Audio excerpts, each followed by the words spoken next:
Modern problem requires modern solution. अब इस saying को समझते हैं। मॉडर्न प्रॉब्लम, आज हम समझेंगे मॉडर्न प्रॉब्लम क्या है। मॉडर्न प्रॉब्लम थी इंफॉर्मेशन टेक्नोलॉजी रेवोल्यूशन की, और मॉडर्न सोल्यूशन जो लेजिस्लेचर ने निकाला वो था इंफॉर्मेशन टेक्नोलॉजी एक्ट 2000। इस इंफॉर्मेशन टेक्नोलॉजी एक्ट 2000 से इंडियन एविडेंस एक्ट में भी बहुत मेजर चेंजेस किए गए। उसमें से एक मेजर चेंज था सेक्शन 65B जो अमेंड किया गया। इस अमेंडमेंट में काफी कंट्रोवर्सी हुई थी सेक्शन 65B सब सेक्शन 4 को लेके, जो सर्टिफिकेट को रिगार्डिंग डील करता है to make an electronic record admissible. Hello learners, मैं आयुष मित्तल कानून सीखो की तरफ से आज आपके साथ डिस्कस करूंगा एक बहुत ही रीसेंट जजमेंट जिसका नाम है अर्जुन पंडितराव खोटकर वर्सेस कैलाश गोरंत्याल। ये जजमेंट 14 जुलाई 2020 को ही आया है। ये केस 3 जज बेंच के द्वारा दिया गया है।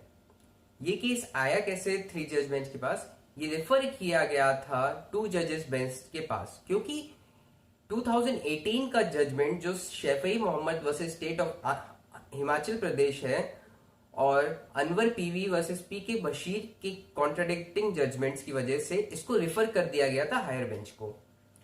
अब शैफई मोहम्मद वाले केस में बोला गया कि अगर किसी एविडेंस प्रोड्यूस जिसको करना है उसके पास डिवाइस का ओनरशिप नहीं है तो वो उसको सर्टिफिकेट प्रोड्यूस करने की जरूरत नहीं है अंडर सेक्शन 65B सबसेक्शन 4।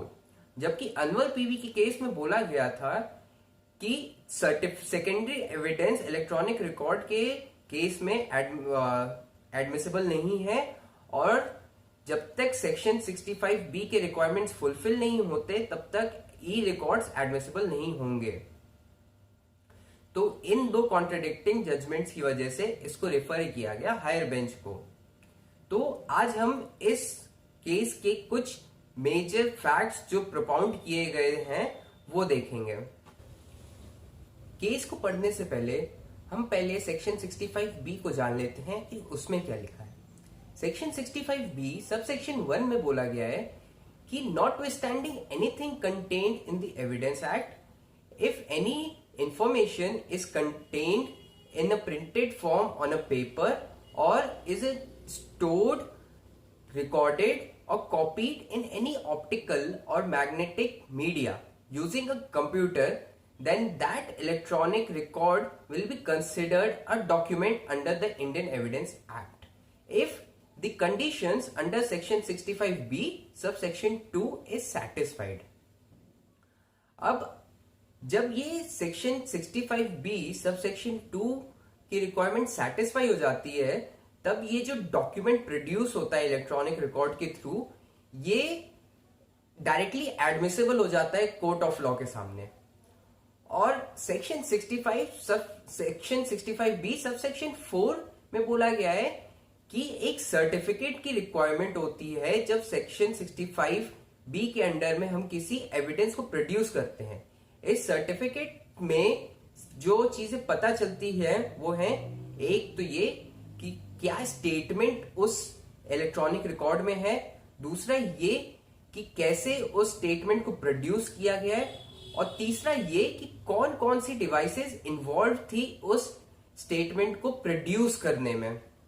अब सेक्शन 65B की जुडिशियल हिस्ट्री पे थोड़ा गौर करते हैं। सबसे पहला नोटेबल जजमेंट जो सेक्शन 65B पे आया था वो था state of NCT Delhi versus Navjot Sandhu जो 2005 में था। उसमें बोला गया कि section 63 and 65 of Indian evidence act के अंडर जो सेकेंडरी एविडेंस है वो रेलेवेंट होगा इलेक्ट्रॉनिक रिकॉर्ड के लिए, एंड सेक्शन 65B को कंप्लाई करना जरूरी नहीं होगा। अब नवजोत संधू को स्पेसिफिकली ओवर रूल किया गया Anwar PV versus PK Basheer के केस में 2014 के जजमेंट में। इसमें बोला गया कि इलेक्ट्रॉनिक रिकॉर्ड्स के लिए स्पेसिफिकली 65A एंड 65B को लाया गया था, और इसलिए section 63 and 65 of Indian evidence act in पे अप्लाई नहीं होगा। इसमें फर्दर ये बोला गया कि इंडियन एविडेंस एक्ट में oral evidence of electronic record को एनविसाज नहीं किया गया है जब तक कि सेक्शन 65B की कंडीशंस को फुलफिल नहीं किया जाता है। इसमें आगे ये बोला गया कि अगर सेक्शन 62 के अंडर में इलेक्ट्रॉनिक रिकॉर्ड को प्राइमरी एविडेंस की तरह प्रोड्यूस किया जा रहा है तब सेक्शन 65B को कंप्लाई करना जरूरी नहीं होगा। 2015 से ही अनवर पीवी जजमेंट से कुछ डेविएशंस देखे गए। सबसे पहले deviation Tomaso Bruno versus state of UP 2015 के केस में हुआ, जिसमें कोर्ट ने बोला कि secondary evidence of the document of a record will be admissible under section 65 and there is no requirement to comply to section 65B। फिर दूसरा deviation शैफई Mohammad के केस में हुआ, जिसमें बोला गया 65B सबसेक्शन 4 में जो सर्टिफिकेट है वो केवल प्रोसीजरल मैटर है and it is not mandatory to produce that certificate, and it also stated that if the owner has the possession and the evidence producer does not have the authority or does not get a chance to produce the certificate, then it is not necessary to produce it, and thus section 63 and 65 are not specifically excluded. Now we shall see some key highlights of Arjun Pandit Rao case. In this judgment, court held that the conditions of section 65B subsection 4 is a condition precedent and it has to be expressly followed to produce an evidence by way of electronic record. In this judgment, court upheld the Anwar PV case and overruled Shafii Mohammed judgment and held that the certificate under section 65B subsection 4 has to be produced. Further, court clarified that the oral evidence cannot replace the certificate under section 65B subsection 4. Court further clarified that if a certificate is applied to the concerned person or the authority and that person or authority is not replying or specifically denies to issue that certificate, then the aggrieved person should apply to the court under the relevant provisions of Indian Evidence Act, Civil Procedure Code or the Criminal Procedure Code to get this certificate. Then the court will force that person or compel that person to produce that certificate. Further, court said that certificate is unnecessary if the original document is produced in the court.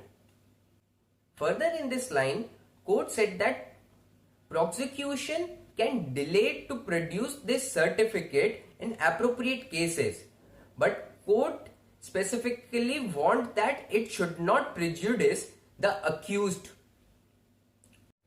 Further, the court said that the last sentence in para 24 of Anwar case, which read as follows, in this, the line under section 62 of the Evidence Act shall be removed.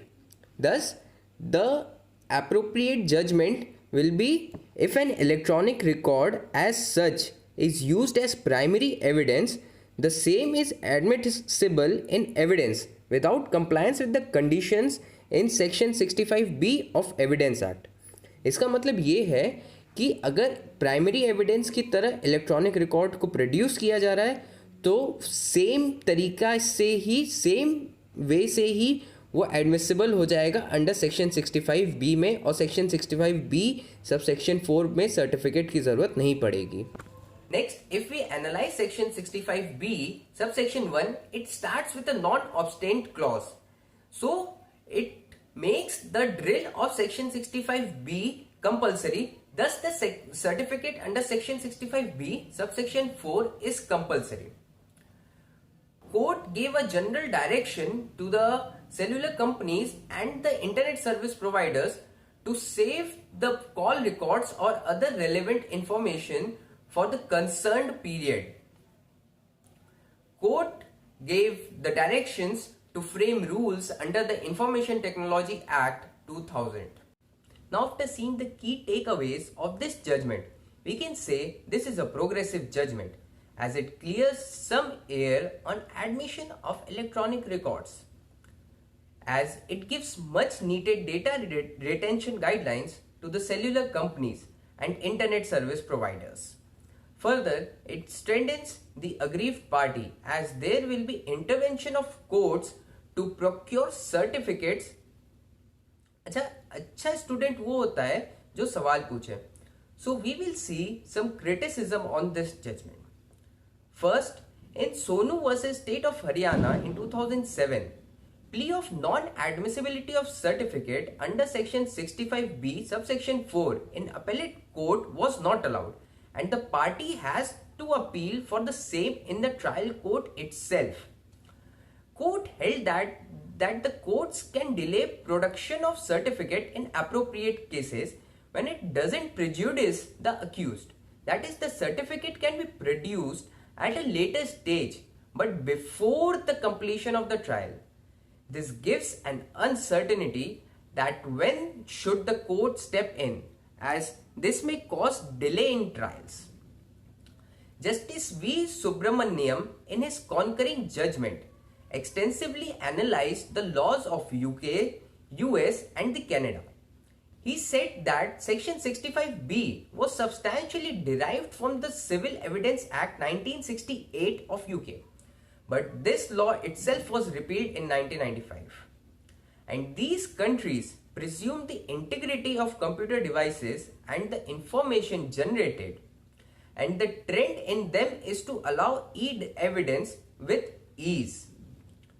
So learners, Arjun Pandit Rao case is a progressive judgment, but it leaves some air to be cleared.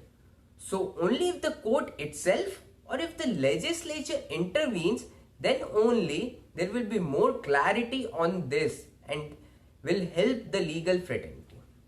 So learners, if you like this video, then please comment, share and subscribe to our channel. Namaste.